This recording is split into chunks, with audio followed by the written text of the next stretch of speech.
Secret Service shot and killed an armed 21-year-old man just outside of Trump's place in Mar-a-lago. Right around 1:30 in the morning on Sunday, 21-year-old Austin Tucker Martin reportedly got through the gate of Mar-a-lago carrying a fuel can and a shotgun, with Martin then making it about 20 yards before being confronted by law enforcement, a deputy and two Secret Service agents to be specific, and you had the local sheriff saying at a press conference that the agents told Martin to drop what he was holding, and that is when he raised the shotgun to a shooting position. Right, and so that is when they say they fired on Martin and he was pronounced dead at the scene. And as of now, that's pretty much all we know about the confrontation itself. We don't know yet how many shots were fired or who among the agents actually pulled the trigger. But I will say there is an investigation underway, and the officials involved were wearing body cameras. And while the investigation takes place, you have the Secret Service agents being placed on administrative leave. Now, as far as the intruder himself, what we do know is that he's from North Carolina, and he was reported missing on Saturday by his mom. You have the New York Times speaking to some of his former classmates from high school who described him as smart, quiet, a conservative guy. And they also added that while he did talk about his opinions, he came from a pro-Trump family, and he was even in the ROTC, and you had some saying that he wasn't aggressive, saying he wouldn't go out of his way to bash anybody from the left side or start arguments or anything like that. He had his opinion, and he mostly kept it to himself. Several people also said that it seems out of character and that Martin was probably one of the kinder souls they knew. This guy even reportedly had an artwork business that focused on, quote, bringing to life the hopeful feeling of being on a golf course by illustrating golf course scenes and providing framed copies of handmade works in various golf course gift shops. And so at least according to these people, the fact that this happened is shocking, and as far as what drove him to breaching a secure perimeter to Trump's house with a shotgun,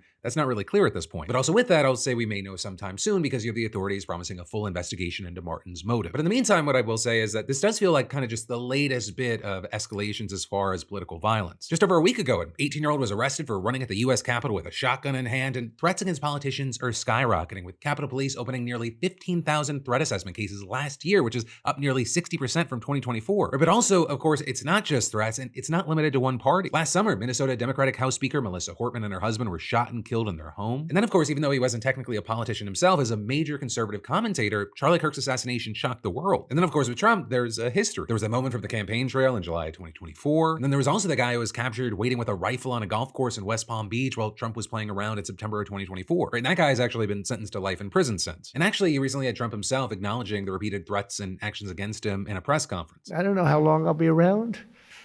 Got a lot of people gunning for me, don't I? And as far as the reaction from Trump's inner circle, they kind of took the opportunity to hype up law enforcement and go after Democrats. You had Press Secretary Caroline Leavitt saying in the middle of the night, while most Americans were asleep, the United States Secret Service acted quickly and decisively to neutralize a crazy person armed with a gun and a gas canister who intruded President Trump's home. Federal law enforcement are working 24/7 to keep our country safe and protect all Americans. But they're then going on to get in a dig at the Democrats for shutting down DHS over a lack of ICE regulations. You also had Attorney General Pam Bondi saying that she's working with federal authorities and Trump regarding what she called the intrusion and shooting at Mar-a-Lago. And you had FBI Director Kash Patel promising to dedicate all necessary resources in the investigation. But that actually then brings us to another thing we need to talk about. Because while all of this was going down, Patel was actually in Italy for the Olympics.